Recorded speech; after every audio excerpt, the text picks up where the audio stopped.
배치 과정 전반으로 조사를 확대할 계획은 없는 것으로 확인됐습니다. 한국이 원치 않으면 사드 예산을 다른 데 쓸 수 있다는 더빈 미 상원의원의 말과 관련이 있다는 해석이 나옵니다. 정의용 국가안보실장이 워싱턴을 방문해 사드 보고 누락 논란은 국내 문제란 점을 미국 측에 설명했습니다. 사드 배치에 당초 예상보다 시간이 더 걸릴 것이란 공식 언급도 나왔습니다. 지난달 중국 웨이아이에서 발생한 유치원 버스 참사는 해고 통보를 받은 버스 기사의 방화라고 중국 당국이 발표했습니다. 유족들은 납득할 수 없는 결론이라며 반발했습니다. 필리핀 마닐라의 한 호텔 카지노에서 총기 난사 사건이 일어났습니다. 복면을 쓴 남성이 총을 난사하고 불을 지르면서 한국인 1명을 포함해 36명이 숨졌습니다. 김상조 공정거래위원장 후보자에 대한 인사청문회가 열렸습니다. 야당은 각종 의혹을 거론하며 불공정위원장이라고 몰아붙였고 여당은 재벌개혁의 적임자라며 맞섰습니다. 문재인 대통령이 요양원을 방문해 치매는 국가가 책임져야 하는 사회 문제라고 강조했습니다. 치매 치료비 가운데 환자 본인 부담률을 10%로 낮추겠다고 밝혔습니다. 서울 수락산 산불이 화재 발생 13시간이 지나서 가까스로 꺼졌습니다. 강풍을 타고 번진 불로 축구장 5개 크기의 산림이 불에 탔습니다. 주민들은 뜬 눈으로 밤을 새웠습니다. 국립보훈병원에 세워진 표지석에는 전 보훈처장을 비롯해 기관장 이름이 줄줄이 새겨져 있습니다. 논란이 일자 교묘하게 이름을 가리는 해프닝도 벌어지고 있습니다. 트럼프 미 대통령이 전 세계 195개 나라가 참여한 파리 기후협정에서 일방적으로 탈퇴를 선언해 협정이 존폐 기로에 서게 됐습니다. 지난 1분기 경제 성장률이 예상보다 높은 1.1%에 달했습니다. 분기 성장률이 1%를 넘어선 건 1년 반 만에 처음으로 건설과 수출이 주도한 것으로 분석됩니다.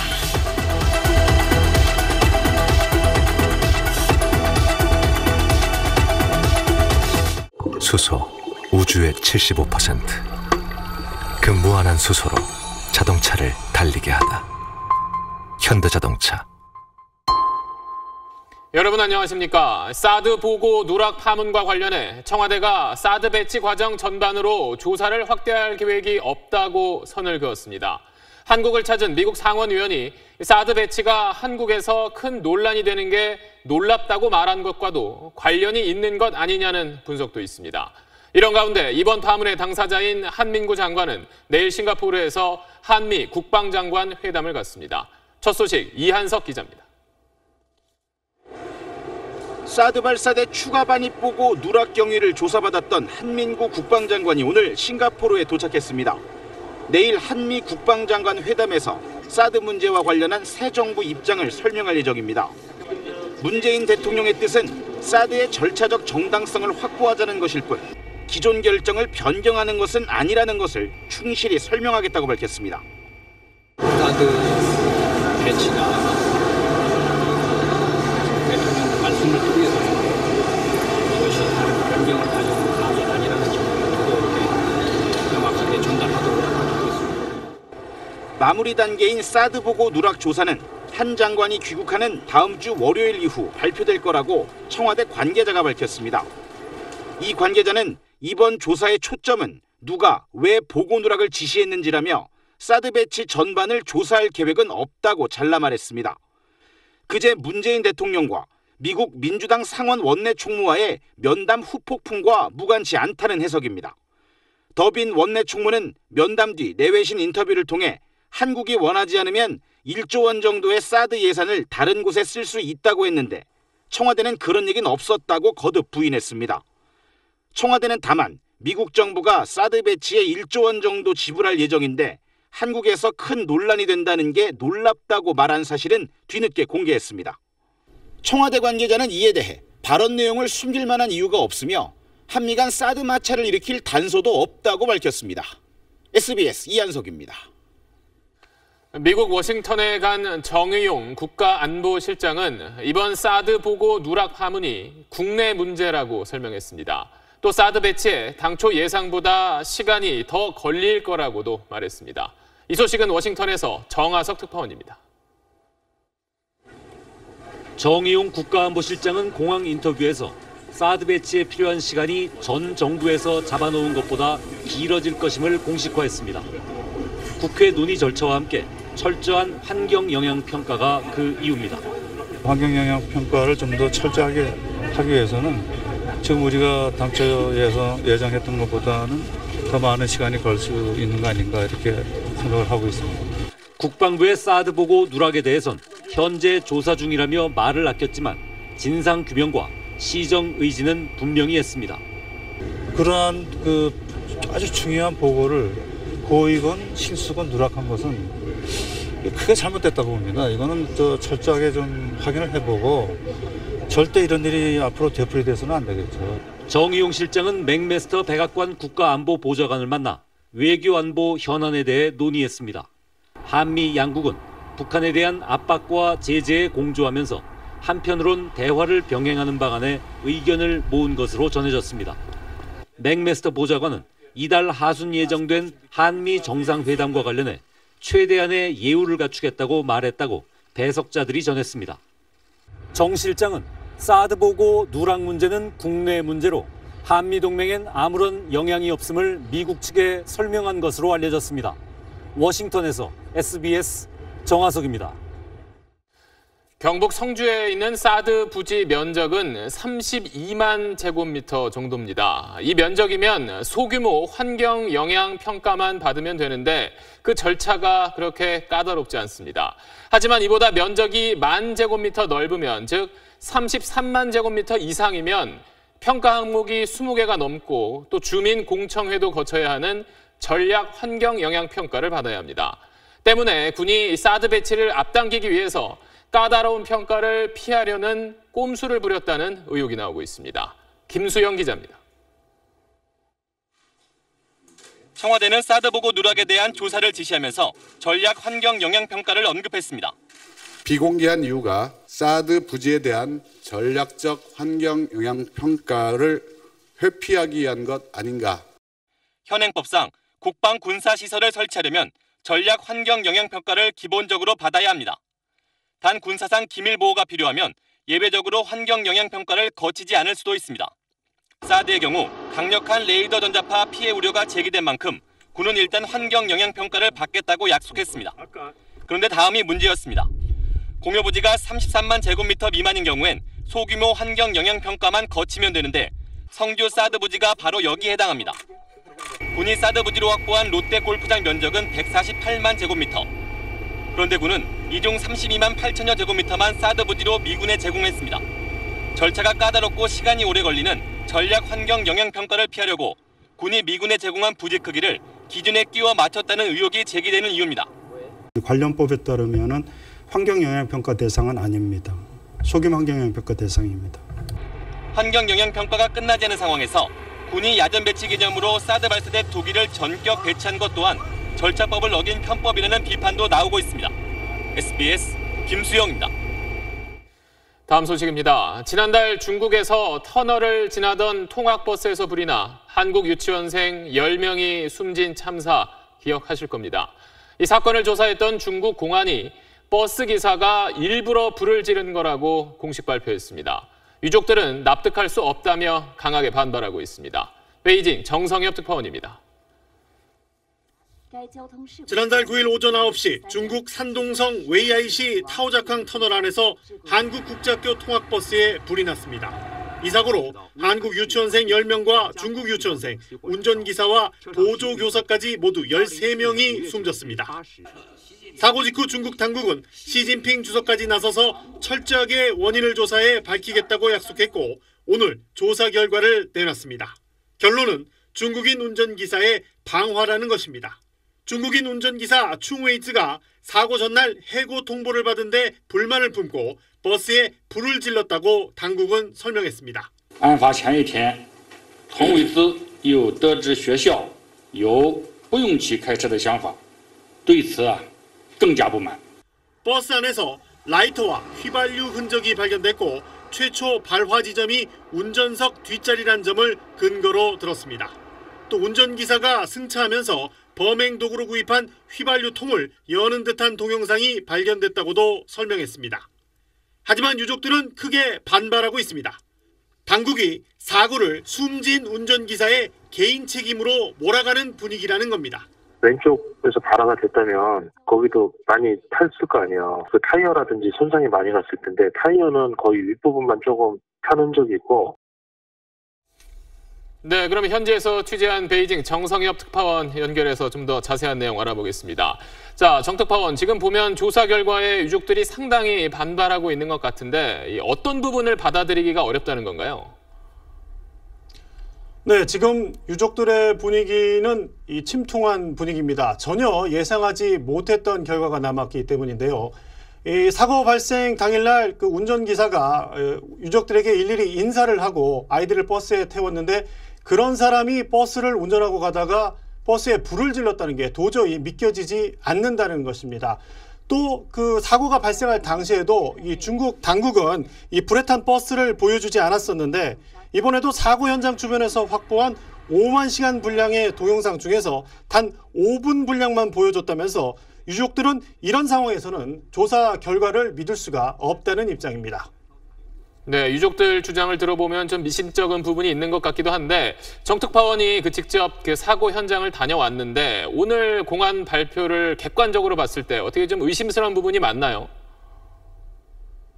이 사고 발생 당일날 동영상을 보면 이 운전석 맞은편, 그러니까 이 출입문 쪽에 이 불이 타고 있는 모습을 볼 수가 있습니다. 그런데 중국 공안 당국은 최초 발화 지점을 운전석 쪽으로 지목을 하고 있습니다. 이게 분명히 다른 부분이죠.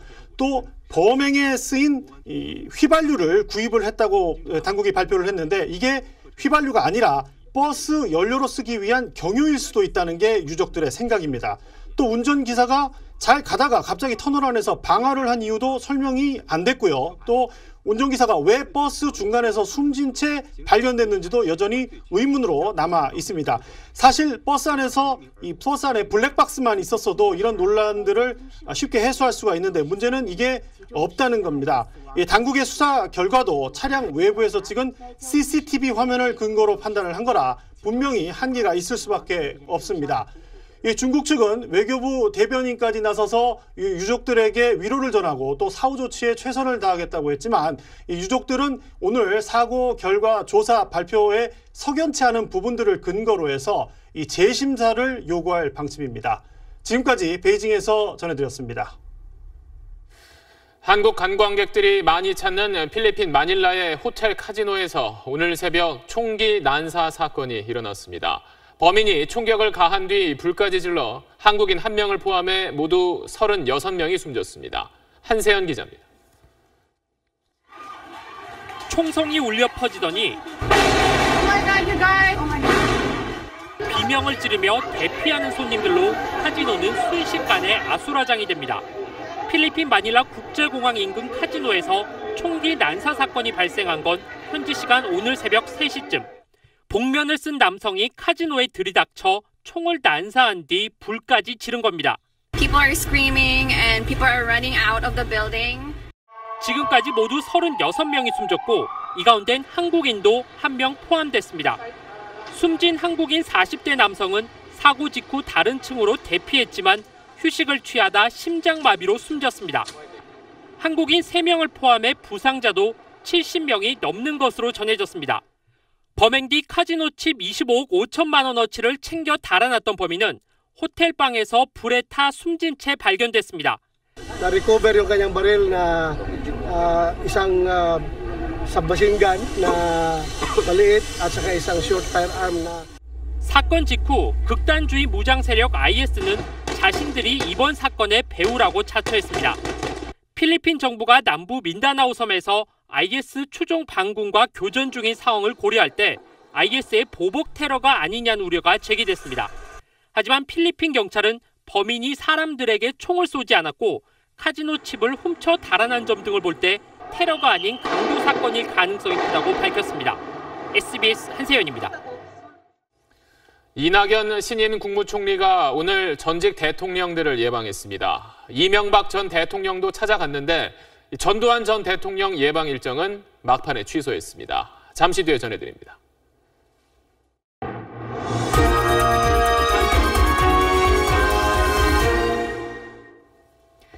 국회에서 김상조 공정거래위원장 후보자의 인사청문회가 열렸습니다.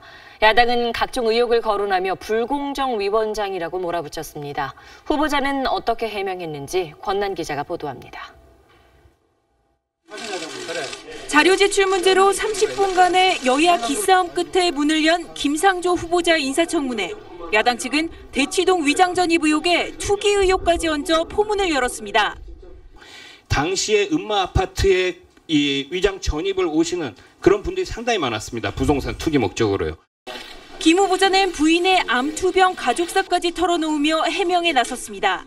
제 처가 길거리에서 쓰러졌습니다. 대장암 2기 말이라는 진단을 받았고요. 치료를 위해서 이사를 간 것이 중요한 이유였습니다. 부인 특혜 채용 의혹과 관련해 야당은 당시 채점표를 공개했고 김 후보자는 일부 문제는 인정하면서도 특혜는 아니라고 강조했습니다. 부인께서는 64점, 그다음에 신모 씨 124점, 임모 씨 118점, 부인께서는 3등에 해당됩니다. 남편이 김상조다라는 말도 못했습니다. 재벌 저격수라는 별명을 갖고 사는 그런 남편을 둔 아내가 어떻게 행정 처리의 잘못에 대해서는 아마 교육청 차원에서 조치가 있을 거라고 생각합니다. 여당 측은 의혹 대부분이 결격 사유에 미치지 못한다며 지원에 나섰습니다. 적임자라고 일단 저는 개인적으로 판단을 합니다. 반칙과 특권에 의해서 누리는 그 특혜 때문에 공정시장 질서가 무너지고 야3당이 대통령 지명 철회까지 요구하고 있어서 청문보고서 채택 여부를 놓고 여야 격돌이 불가피합니다. 오는 7일 청문회가 열리는 강경화 외교장관 후보자는 오늘 위안부 피해 할머니들을 찾아 한일 위안부 합의 과정에서 할머니들 목소리가 제대로 반영됐는지 살펴보겠다고 말했습니다. SBS 권란입니다. 문재인 대통령이 요양원을 찾아 치매 환자와 그 가족들을 만났습니다. 치매는 국가가 책임져야 할 문제라며 치료비의 본인 부담률도 10% 이내로 낮추겠다고 밝혔습니다. 최고은 기자입니다. 문재인 대통령이 치매 어르신들을 대상으로 하는 원예교실 수업에 참석했습니다. 비닐장갑을 낀 문 대통령은 어르신들과 함께 사랑합니다라는 꽃말을 가진 베고니아를 화분에 옮겨 심었습니다. 어머니 말씀은 이거 책상 위에 놔두고 늘 잊지 말라는 말씀이시죠? 치매 환자 가족과 간호종사자들은 치매 환자를 돌보는 현실적인 어려움을 털어놓았습니다. 지방보호센터와 가족 요양을 하는데 드는 비용이 정부에서 해주긴 하지만 저희 사비로 30만 원 정도 들어가요. 너무 힘들어요. 그러다 보니까 요양보호자들이 많이 떠나고 있습니다. 때때로 메모를 하며 이야기를 들은 문 대통령은 치매에 대한 국가적 책임을 강조했습니다. 국가와 사회가 함께 책임진다. 그래서 내가 나중에 혹시 치매가 되더라도 충분히 안심할 수 있다. 라는 정책을 마련해서 이를 위해 경증 치매 환자도 요양 등급을 받을 수 있도록 기준을 완화하고 치매 치료비 가운데 환자 본인 부담률을 10% 이내로 낮추겠다고 했습니다. 치매 지원센터도 현재 40여 개에서 250개 정도로 크게 늘리겠다고 말했습니다. 추경 예산안에 2천억 원을 반영해 올해 하반기부터 치매 국가 책임제를 시작하겠다는 계획입니다. SBS 최고은입니다. 치매는 간병 스트레스가 큰 질병이지요. 특히 집에서 아무 지원 없이 환자를 돌봐야 하는 가족들의 고통은 상상을 초월합니다. 갈등 끝에 가족 해체로 이어지거나 극단적인 선택을 하는 경우까지 적지 않습니다. 이현영 기자가 취재했습니다. 아파트 11층 난간에 한 노인이 위태롭게 매달려 있습니다. 출동한 소방관들은 20여 분 만에 아랫집 창문으로 노인을 무사히 끌어내렸습니다. 이날 구조된 할아버지를 찾아가 만났습니다. 76살 김모 할아버지는 스스로 목숨을 끊으려 했다고 말합니다. 7년째 파킨슨병을 앓는 아내를 홀로 돌보며 자신도 심한 우울증을 앓았던 겁니다. 그래 그러면 같이 죽자. 이 손만 놓으면 떨어지는데 이 손이 놔지질 않아요. 내가 죽으면 집사람이 어떡할까 그런 생각이. 아들과 딸이 있었지만 다들 생업에 바빠 부담을 주기 어려웠습니다. 소동 이후 아내는 딸이 데려갔고 김 씨는 홀로 남아 우울증 치료를 받고 있습니다. 간병 부담을 개인에게만 돌리다 보니 간병살인이나 간병자살 같은 극단적인 선택이 잇따른다는 지적입니다. 나흘 전에는 치매를 앓던 어머니를 수발하다 숨지게 하고 안매장했던 50대 아들이 1년여 만에 경찰에 자수하기도 했습니다. 복지부 조사에 따르면 치매 환자 가족의 62%가 우울감을 느끼고 있고 20%는 정신과 치료까지 받은 것으로 나타났습니다. SBS 이현영입니다. 취임 사흘째를 맞은 이낙연 국무총리가 전직 대통령과 가족들을 예방했습니다. 4대강 문제로 불편한 이명박 전 대통령은 찾아갔지만 전두환 전 대통령 예방 일정은 막판에 취소했습니다. 안정식 기자입니다. 이낙연 국무총리가 서울 삼성동에 이명박 전 대통령 사무실을 찾았습니다. 문재인 대통령의 4대강 감사 지시로 불편할 수 있는 상황이지만 분위기는 화기애애했습니다. 송정역에서 KTX 개통식이 있었습니다. 야당 국회의원들이 다 불참하고 저만 참석을 했어요. 그래서 제가 당에서 좀 야단을 맞았습니다. 옳은 일 하고 욕먹은 거예요. 일 위주로 이야기했고 그건 정치적이지 가는 거예요. 배석자 없이 두 사람만 나눈 대화에서 4대강 문제가 언급됐을 가능성이 있지만 대화 내용은 공개되지 않았습니다. 앞서 이 총리는 김영삼 전 대통령의 부인 손명순 여사와 김대중 전 대통령의 부인 이희호 여사도 예방했습니다. 정말로 잘 됐어요. 대통령이 잘 선택했어요. 애초 전두환 전 대통령 예방도 예정돼 있었지만 총리실은 오늘 오전 일정을 취소했습니다. 전두환 전 대통령에 대한 예방은 새 정부의 지향이나 지지층 정서에 부합하지 않는다고 판단한 것으로 보입니다. SBS 안정식입니다. 어젯밤 서울 수락산에서 난 불이 13시간 만인 오늘 오전 11시쯤 가까스로 진화됐습니다.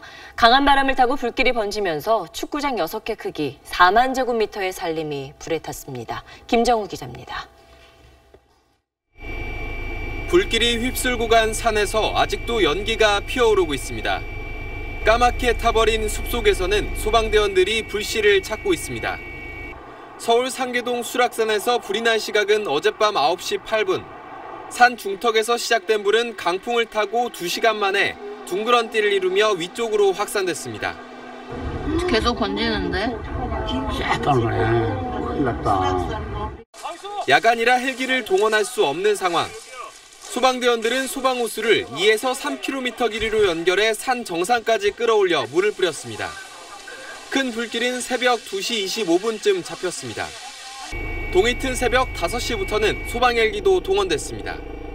봄철 내내 이어진 가뭄으로 나뭇잎과 잔가지가 이렇게 바짝 마른 데다가 초속 5m의 강풍까지 불면서 불은 순식간에 산 정상 부근까지 번졌습니다. 소방당국은 화재 발생 13시간 만인 오전 10시 52분쯤 불이 꺼졌다고 밝혔습니다. 낙엽 속에 숨어있는 아니면 흙 속에 숨어있는 불씨가 날아가서 또 불을 옮길 것을 대비하고 방선을 구축하고 있습니다. 다행히 다친 사람은 없었지만 축구장 6배 면적인 4만 제곱미터가 불에 탔습니다. 1차 감식 결과 불은 수락산 귀인봉 5분흥선 등산로에서 50m 떨어진 곳에서 시작된 것으로 조사됐습니다. 경찰은 등산객이나 무속인의 부주의 때문일 가능성이 크다고 보고 산 주변 CCTV 등을 조사하고 있습니다. SBS 김정우입니다. 수락산 산불은 아파트 단지에서 불과 700m 정도 떨어진 곳에서 일어났습니다. 주민들은 불길이 혹시 집 쪽으로 번지진 않을까 걱정하며 뜬 눈으로 밤을 지샜습니다. 이어서 전형우 기자의 보도입니다. 불길과 연기에 놀란 아파트 단지 주민들이 집 밖으로 나와 있습니다. 전화로 소식을 전하기도 하고 번져가는 산불을 지켜봅니다. 연기가 막 나오고 창문 넣으니까 불냄새 매하더라고요. 불이 막 산 꼭대기 막 돌겠더라고. 아침이 될 때까지 주민들은 뜬 눈으로 밤을 새웠습니다. 불이 왼쪽 오른쪽으로 이렇게 퍼져서 산 꼭대기까지 올라가고 그다음 연기가 굉장히 심하게 났었거든요. 민가까지 불이 내려올까 봐 그게 제일 걱정이고 무섭더라고요. 그래서 어저께 밤을 한숨도 못 잤어요. 불이 난 수락산 귀인봉 아래쪽에는 아파트 단지 2곳에 500여 세대가 살고 있습니다. 지금 보이는 산 뒤편에서 불이 시작됐습니다. 가장 가까운 아파트까지는 불과 700m 거리입니다. 그러나 다행히 바람이 아파트 단지 반대편으로 불어 불길이 번져 내려오진 않았습니다. 산불이 커지자 진화 작업을 돕기 위해 나선 주민도 있었습니다. 노원구 의용소방대원 120여 명은 불이 났다는 소식에 뛰쳐나와 물이 든 등짐 펌프를 메고 산을 올랐습니다. 이들은 헬기나 소방차 펌프가 닿기 어려운 산속 곳곳에 접근해 찾기 어려운 땅속 불씨를 없앴습니다. SBS 전용우입니다. 오늘 오후 서울 영등포구의 한 아파트 재건축 현장에서 50대 근로자 2명이 30m 아래로 떨어져 숨졌습니다. 12층 높이에서 가림막 설치 작업을 하다 사고가 났습니다. 이혜미 기자입니다. 오늘 오후 1시 반쯤 서울 당산동 아파트 재건축 현장에서 고공 작업대에 올라 일하던 근로자 2명이 30m 아래로 떨어졌습니다. 아파트 철거에 앞서 12층 높이에서 가림막을 설치하고 있었는데 작업대를 지탱해 올려주는 고공 작업 차량의 중간 지지대가 뚝 부러진 겁니다. 사선으로 가다가 우지끈 소리 나서 봤더니 내려앉았다고. 갑자기 우지끈 하더니 죽더라고요. 추락한 50대 근로자 2명은 심폐소생술을 받으며 급히 병원으로 옮겨졌지만 숨졌습니다. 사고 현장엔 이처럼 폴리스 라인이 설치돼서 출입이 엄격히 통제되고 있습니다. 사고 원인 규명이 이뤄지는 동안에 공사가 당분간은 중단될 예정입니다. 현장 조사에 나선 경찰과 고용노동부 등은 작업 차량이 오래됐을 가능성에 주목하고 있습니다. 저 밑에 부분이 좀 꺾인 부분이 있지 않습니까? 장비 일부가 이제 좀 노후화된 부분이 있어서 고기가 꺾이면서 아마 그 운방구랑 같이 이제 추락해서 사고가 발생한 것으로. 경찰은 조만간 국과수 감식 등을 통해 사고 원인을 규명할 예정입니다. 고용노동부는 또 근로자들이 소속된 업체에도 안전조치를 제대로 했는지 여부를 조사하고 있습니다. SBS 이혜미입니다.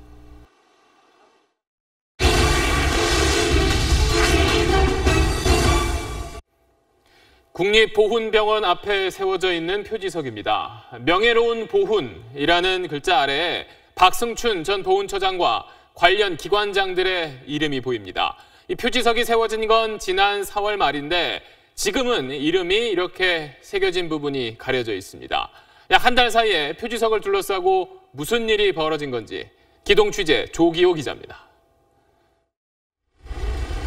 대전 보훈병원입니다. 병원 입구에 들어서자마자 정면으로 표지석이 보입니다. 대전뿐만 아니라 서울과 대구, 부산 등 전국 보훈병원 4곳이 지난 4월 말 표지석을 동시다발적으로 들여놨습니다. 그런데 모든 표지석 아랫돌엔 얼마 전 물러난 박승춘 전 보훈처장 이름이 새겨졌습니다. 김옥희 현 보훈복지의료공단 이사장의 이름과 각 병원장 이름도 눈에 띕니다. 직원들은 황당하다는 반응입니다. 시기적으로도 쫑쫑 맞고 이름 넣는 것도 쫑쫑 맞고 다 그렇게 안 좋게 이야기하는 거죠, 직원들이. 이런 표지석은 왜 들어섰을까? 시작은 한 국가유공자가 광주 보훈병원에 기증한 명예로운 보훈이라 새긴 표지석을 본 박 전 처장의 제안이었습니다. 같은 표지석이 전국 보훈병원 4곳에 세워졌는데 그 아래 당시 보훈처장의 이름이 새겨진 겁니다. 처장이 오셔서 굉장히 명예로운 보훈을 감동을 많이 하셨어요. 그게 좋으니까 우리 또 새기자. 그러면 이게 이제 이렇게 어쩌면 부흥을 일으킨 거는 또 국가 보훈처장이다 보니까. 표지석을 세운 직후 당시 박 처장은 서울중앙보훈병원을 찾아가 기념사진도 찍었습니다. 하지만 보훈처장이 교체된 뒤에 이상한 일이 벌어졌습니다. 기념사진을 찍을 당시엔 정면에 보였던 처장의 이름이 사라진 겁니다.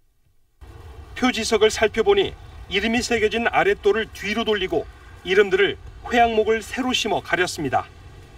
나무나 이런 걸로 꽁꽁 가려 놓으셨던데요. 굳이 그거를 새겨놓고서 가릴 이유는 없죠. 아니, 내가 가릴 걸 왜 뭐라고 새겨놓겠어요. 차라리 그러면 안 되겠지. 하지만 현장을 직접 살펴본 실무진조차 황당한 반응을 감추지 못합니다. 직접 보시니까 어떠세요? 왜 이렇게 했을까? 난 이해가 안 돼.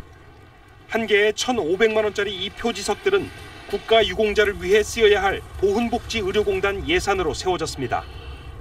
SBS 조교입니다. 새 정부가 자립형 사립고와 특목고를 폐지하겠다는 방침을 밝혔는데도 자사고나 특목고가 운영하는 여름방학 캠프는 여전히 문전성시입니다. 이름은 또 영어 캠프인데 가르치는 내용은 참 다양합니다. 노유진 기자가 현장 취재했습니다. 여름방학 영어 캠프를 운영하는 한 자사고를 찾아갔습니다. 중학교에 다니는 동생의 참가 신청을 하러 왔다고 했더니 세상 물정 모른다는 반응입니다. 아이 어떻게 하는 거예요? 그것도에는 마감이어가지고 대기로 하실 수 있어요. 된다 안 된다 확답을 드릴 수가 없어요. 숙식을 포함해 약 3주 참가비가 297만 원이나 하는데도 모집 당일에 마감됐다는 겁니다. 정부의 자사고 폐지 방침에도 학부모들은 우리 교육 정책은 가봐야 한다며 너도 나도 자사고 영어 캠프를 찾고 있습니다. 캠프 교육 과정을 살펴봤습니다. 카운슬링과 컨설팅 과목이 눈에 띕니다. 선생님들께서 뭐 조금 잘못된 부분이나 이런 부분을 조금 수정해 주시는 부분이 있는데 그 과정도 한국어로 진행이 됩니다. 교육부 규정상 어학캠프에선 어학교육만 하게 돼 있지만 버젓이 입시를 겨냥한 자기소개서 지도를 하는 겁니다. 어학캠프에서 못하게 돼 있는 과학과 수학 과목도 들어있습니다. 학교 측은 영어로 가르치니 문제 없다지만 꼼수 입시교육이라는 지적도 나옵니다. 또 다른 자사고의 영어 캠프는 해당 교육청이 정한 교습 단가의 2배를 받았다가 교육청으로부터 시정 요구를 받았지만 따르지 않고 있습니다. 교습비라는 게 일반 학원에서 이거 수강해가 하는 그걸 기준으로 한 거거든요. 근데 캠프라는 거는 전혀 다르잖아요, 차원이. 기습을 하고. 교육부는 방학 특수를 겨냥한 어학 캠프들의 규정 위반 사례가 적지 않다며 현장 점검을 벌이겠다고 밝혔습니다. SBS 노유진입니다. 우리나라 성인 한 명이 지난해 마신 커피는 377잔입니다. 처음으로 하루 평균 한 잔을 넘어선 겁니다. 이렇게 커피 소비가 늘면서 커피 수입량도 해마다 사상 최대치를 계속 경신하고 있습니다. 이런 통계만 보면 커피 시장은 아주 잘 되는 것처럼 보이는데 과연 현실도 그럴지 박수진 기자가 취재했습니다. 바리스타의 능숙한 손놀림에 진한 드립 커피가 뽀얀 거품을 뽐내며 모습을 드러냅니다. 커피 한 잔으로 여유를 찾으려는 사람이 급증하면서 이 수요를 잡으려는 경쟁도 치열해지고 있습니다. 경기도 판교에 위치한 이 건물 1층과 2층엔 커피 전문점이 무려 19개나 됩니다. 생각 개수가 보시면 있겠는데 그중에서 20개 엄청 많아요. 유동인구가 많은 1층엔 커피 전문점들이 나란히 붙어있는 경우도 다반사입니다. 경쟁이 치열해서 다 같이 가격이 내릴 수밖에 없는 치킨 게임이 시작돼가지고 그게 제일 힘든 것 같아요. 천안에서 2년간 커피 전문점을 운영해온 박광석 씨는 최근 가게를 정리하기로 했습니다. 임대료가 많이 오른 데다 가게 앞에 규모가 큰 프랜차이즈 커피점이 들어서기 때문입니다. 딱 현수막을 보니까 억장이 무너지죠. 가뜩이나 주변 개인 카페들도 많이 생겨서 그 부분에 대해서도 많이 힘들어 했었거든요, 솔직히. 근데 뭐 대형 프랜차이즈가 들어오니까 그때부터는 어떻게 해야 되나. 소비는 늘어나고 있으나 판매 금액 대비 마진율이 적음으로 인해서 적자폭이 증가함에 따라서 폐업을 유도할 수밖에 없는 형편이 있는 것이 지금. 커피 산업과 관련된 각종 통계는 화려하지만 이미 포화된 시장은 차별화된 경쟁력 없이 뛰어들어선 안 된다는 경고음을 보내고 있습니다. SBS 박수진입니다. 내년부터 어르신들의 병원비 부담이 커지게 됐습니다. 동네 병원 갔을 때 내야 하는 진료비가 최대 3배 정도 오를 수 있습니다. 유덕기 기자가 보도하겠습니다. 눈과 잇몸 질환을 앓고 있는 이 할머니는 해가 갈수록 병원비가 부담스럽다고 말합니다. 부담돼요. 오늘도 엑스레이 찍고 하니까 5,700원, 약국에 약 타는데 5,900원. 한 달 먹는 걸 줄이고 사는 거야.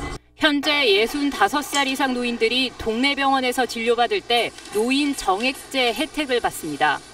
총 진료비가 15,000원을 넘지 않으면 본인은 1,500원만 내면 됩니다. 반면 15,000원을 넘으면 일반인처럼 전체 진료비의 30%, 그러니까 4,500원 이상을 내야 합니다. 그런데 내년부터 건강보험 수가가 3.1% 오르면서 의원급 병원에서 이 제도가 흔들리게 됐습니다. 이번 수가 인상으로 내년부터 동네 병원 초진료는 14,860원에서 15,310원이 됩니다. 노인 정액제 기준인 15,000원을 넘게 돼 노인들도 4,500원을 내야 하는 겁니다. 경제력이 없는 노인들을 위해 도입된 노인 정액제가 사실상 유명무실해지는 겁니다. 초진부터 진료비가 비싸지면 경제적으로 힘든 노인분들이 많으시기 때문에 병원 문턱이 아예 높아지게 되는 거죠. 보건복지부 관계자는 현재 예상되는 노인 부담을 줄일 수 있는 다양한 방법을 내부적으로 논의하고 있다고 밝혔습니다. SBS 유덕기입니다. 올해 1분기 경제 성장률이 1.1%로 껑충 뛰었습니다. 분기별 성장률이 1%를 넘은 건 1년 반 만입니다. 수출이 잘 됐고 또 부동산 경기가 살아나면서 건설 투자가 크게 늘어난 덕입니다. 정혜경 기자입니다. 경기도 안산의 한 아파트 모델하우스에 긴 줄이 늘어섰습니다. 지난해 10월 4,200세대 1차 분양이 큰 인기를 끌자 2차 분양에도 사람들이 몰린 겁니다. 올 초 같은 경우에는 부동산 경기가 조금 주춤할 거라고 예상을 했었는데 고객들이 부동산에 대한 관심이 다시 늘고 있는 것 같습니다. 이런 부동산 열기가 건설 투자로 이어지면서 올해 1분기 우리 경제가 1.1% 성장한 것으로 나타났습니다. 지난 4월 추정한 0.9% 성장 전망보다 0.2%포인트 높은 깜짝 성장입니다. 분기 경제 성장률이 1%를 넘어선 것은 1년 반 만입니다. 건설 투자는 1분기에 6.8%나 증가했고 반도체와 IT 산업의 호황으로 수출도 2.1% 늘면서 경제 성장을 쌍끌이했습니다. 설비 투자와 제조업 성장률도 높게 나타나는 등 성장의 질도 좋아졌습니다. 다만 소비 회복은 상대적으로 더딘 것으로 나타났습니다. 1, 4분기가 높으면 그 출발점이 되는 수준이 높아지기 때문에 올해 성장률에는 긍정적으로 작용할 것으로 생각됩니다. 한국은행은 올해 경제 성장률 전망치를 2.6%로 내다봤는데 오는 7월쯤 이를 상향 조정할 전망입니다. SBS 정혜경입니다. 경제 지표들이 이렇게 좋게 나왔지만 경기가 실제로 나아진 건지 피부에 와닿지 않는다는 목소리도 많습니다. 경제부 손승우 기자와 좀 더 자세한 이야기 해보겠습니다. 자, 먼저 주식시장 이야기 좀 해보죠. 요즘 아주 상승세를 계속 이어가고 있는데 이유가 뭔가요? 예, 오늘 코스피가 말씀하신 대로 또 사상 최고치를 갈아치웠습니다. 2,370선을 넘었죠. 외국인들이 우리 경제를 낙관적으로 보면서 수출주를 중심으로 주가를 끌어올리고 있는데 실제로도 수출 상황이 1분기 이후에도 2분기에도 계속 좋습니다. 수출은 지난달까지 5달 연속 두 자릿수 증가하면서 우리 경제의 버팀목이 되고 있는 그런 상황입니다. 그리고 1분기 깜짝 성장을 이끈 방금 이제 보도한 건설 투자 호조도 2분기에 계속 이어지고 있습니다. 2분기가 주택 가격 상승률이 1분기보다 더 높고요. 그리고 건설업체도 주택 분양 물량을 계속 쏟아내고 있습니다. 소비도 아주 미세하지만 조금 좋아졌습니다. 소매 판매가 3월에는 마이너스였는데 4월에는 플러스 0.7% 증가로 돌아섰고 소비자 심리지수도 2달 연속 100을 넘었습니다. 근데 이렇게 모든 경제 지표가 지금 잘 돌아가는 것처럼 보이기는 한데 근데 왜 나는 그게 잘 안 느껴지지? 이런 분들이 굉장히 많아요. 이런 이유는 뭐죠? 네, 아직 수출에서 시작된 온기가 서민 경제까지 미치지 못했다. 이런 진단이 가장 많습니다. 예를 들어보죠. 방금 소비가 조금 좋아졌다 이렇게 말씀드렸지만 조금 자세히 들어가 보면요. 서민 경제와 민감한 서비스업, 도매업, 소매업, 음식 숙박업 이런 서비스업 성장률은 다른 업종에 비해서 여전히 낮습니다. 그리고 1,359조 원에 달하는 가계부채, 실업 문제 이런 문제들이 해결되지 않으면 내수 회복이나 체감 경기 회복에는 한계가 있다. 이렇게 정리할 수 있겠습니다. 그러면 이런 좀 나아진 경제 지표가 실제 이제 서민들에까지 좀 온기가 퍼질 수 있도록 하는 대책이라고 하면 어떤 게 있을까요? 정부가 11조 원 추경에 나섰죠. 그리고 소득을 늘리기 위해서 일자리 만들기도 정책도 피고 있고 그다음에 가계부채 대책도 내놓고 있는데 이런 대책들이 내수 시장을 얼마나 떠받치느냐가 우리 경제 성장의 가늠자가 될 가능성이 높습니다. 일단 내수가 좀 살아나야겠군요. 네, 잘 들었습니다. 문재인 대통령이 한때 경쟁자였던 반기문 전 유엔 사무총장을 만나 외교 문제 자문을 구했습니다. 반 전 총장은 기꺼이 응하겠다며 한미 정상회담과 사드 문제에 대해 조언했습니다. 보도에 정영태 기자입니다. 문재인 대통령은 오찬 장소인 청와대 본관 2층 엘리베이터 앞에 나가 반기문 전 총장을 맞았습니다. 지난 대선 전 한때 경쟁자였던 두 사람의 대화는 1시간 50분 동안이나 이어졌습니다.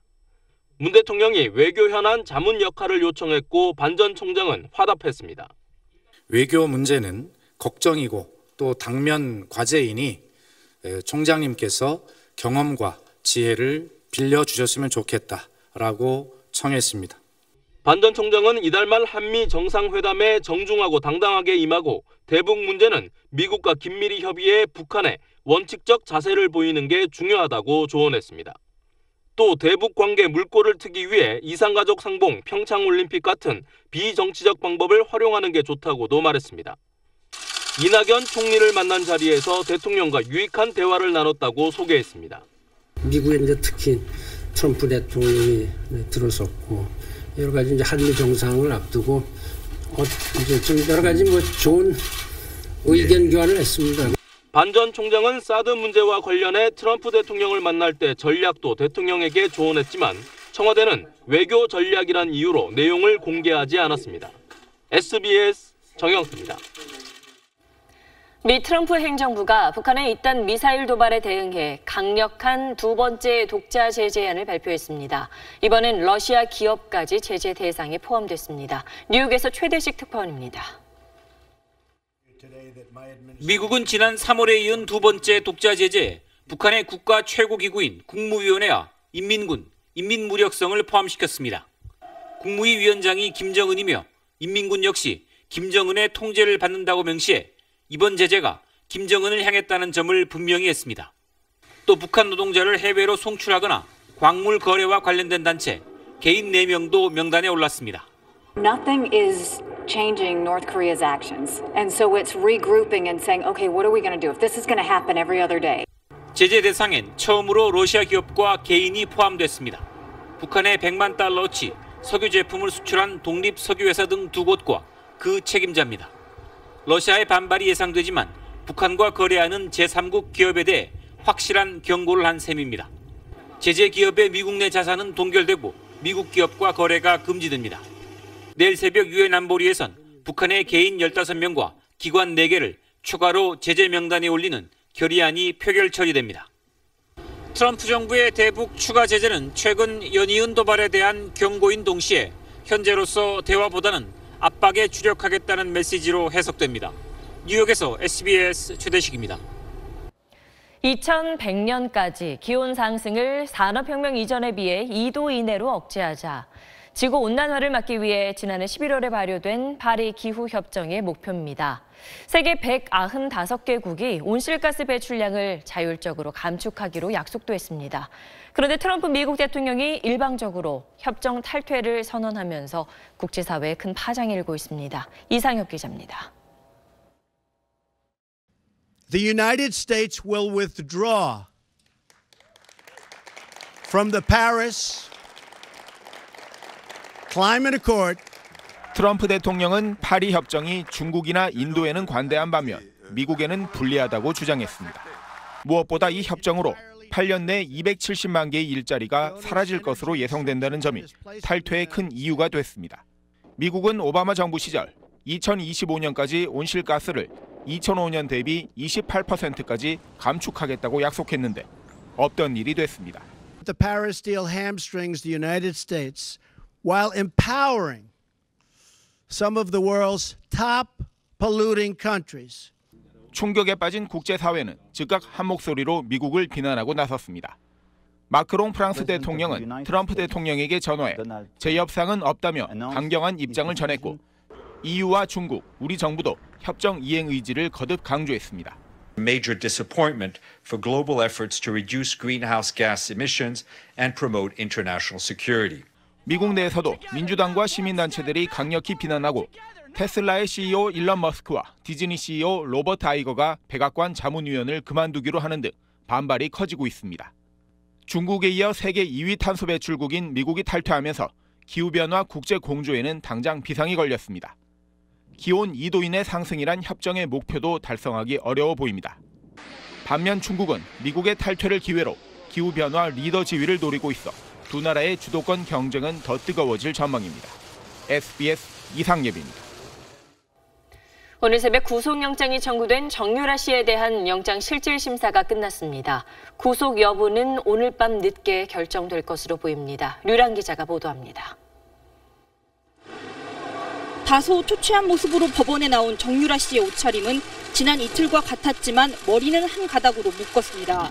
오늘 영장심사는 어머니 최순실 씨가 구속영장 심사를 받았던 곳과 같은 법정에서 열렸고 박근혜 전 대통령의 구속영장을 발부한 강부영 영장전담판사의 심리로 열렸습니다.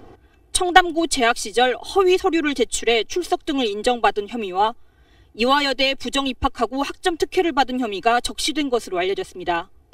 오후 2시부터 5시 40분까지 이어진 영장심사에서 검찰은 정 씨가 지난해 9월 이후 외국에서 사실상 도피 생활을 했고 관련 혐의를 부인하고 있다며 구속수사가 불가피하다고 주장했습니다. 반면 정 씨는 각종 혐의를 어머니 최 씨가 주도했고 덴마크에서 송환 불복 항소심을 포기한 후 입국한 점을 내세워 불구속 수사를 요청했습니다. 아니 우리 입장에서는 그 자진 귀국했다 이거죠. 자진 귀국했고 그리고 도망갈 염려 전혀 없고. 정 씨는 불구속된다고 해도 기자들이 있는데 어디 도망할 수 있겠느냐며 직접 호소하고 자신과 관련된 일 때문에 여러 사람에게 상처와 허탈감을 줬다며 눈물을 흘리기도 한 것으로 전해졌습니다. 서울중앙지검에서 대기 중인 정 씨의 구속 여부는 오늘 밤 늦게나 새벽에 결정될 것으로 보입니다. SBS 유란입니다.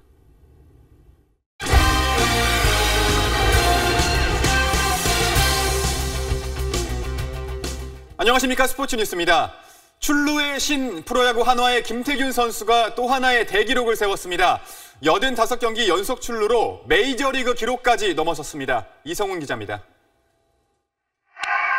어제 마지막 타석에서 2루타를 쳐 극적으로 연속 출루 기록을 이어간 김태균은 오늘은 일찌감치 신기록을 세웠습니다. SK와 홈경기 1회 첫 타석에서 상대 선발 문승원의 변화구에 방망이가 밀리며 공이 높이 떴지만 장타에 대비해 뒤로 물러나 있던 우익수 바로 앞에 떨어지는 행운의 안타로 이어졌습니다.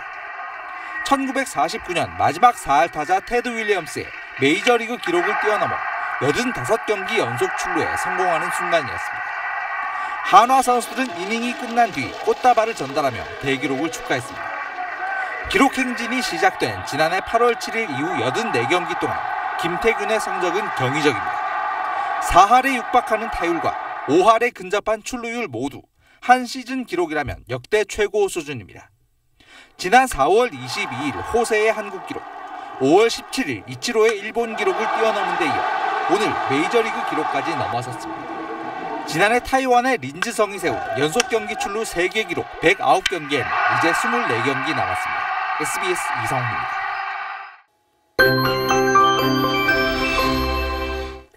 오늘은 다시 쾌청한 하늘이 드러났죠. 이 좋은 날씨는 주말까지 이어집니다. 내일은 일부 남부와 영동 지방에 비가 살짝 내리겠지만 양이 적겠고요. 일요일인 모레는 자외선이 강하게 내리쬐면서 한낮에는 조금 덥겠습니다. 이번 주말 동해안으로 놀러 가실 분들은 안전사고와 시설물 관리에 유의하셔야겠습니다. 당분간 동해바다의 물결이 높은 기간이어서 파도가 방파제나 해안도로를 넘을 수가 있겠습니다. 내일도 공기는 오늘만큼 깨끗하겠습니다. 서울의 아침 기온은 15도, 한낮 기온은 26도로 오늘과 비슷하겠고요. 남부지방 광주의 낮 기온은 26도, 대구 27도로 오늘보다는 조금 낮겠습니다.